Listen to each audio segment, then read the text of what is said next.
Boriguma block रे विभिन्न स्थान में 79तम स्वाधीनता दिवस पालित।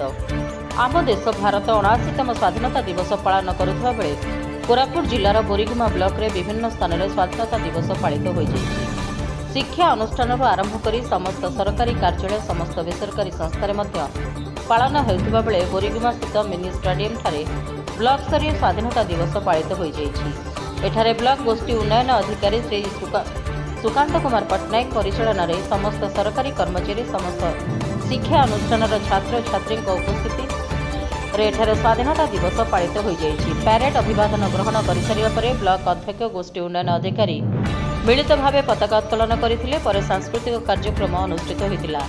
सेहीपरि बोरीगुमा विद्युत उपखंड कार्यालय परिसर में कनिष्ठ जंत्री श्री श्रीकांत जेना परिचालन में sub division officer Shri Chandrakant Mahanti पताका उत्तोलन करथिबा बेले आरपीओ श्री तृप्तिरंजन दास सुपरभाइजर सह कार्यालय समस्त कर्मचारी माने उपस्थित रे स्वाधीनता दिवस पालित हो जाइछि। सेहीपरि ब्लॉक 31 कोटी पंचायत कार्यालय परिसर में मध्य 79तम स्वाधीनता दिवस पालित हो जाइछि। सेहीपरि भैरव प्रेस क्लब ठारे समस्त सांबादिक उपस्थित रे सभापति बापी पाणिग्राही और मुख्य अतिथि भाव में के नागराज दोरा पताका उत्तोलन करथिले। कार्यक्रम में भैरव प्रेस क्लब समस्त सांबादिक उपस्थित रही स्वाधीनता दिवस पालन करथिले। बोरीगुमा ब्लॉक रामचंद्र नायक रिपोर्ट रिपब्लिक ओडिशा साधारण लोकଙ୍କ स्वर।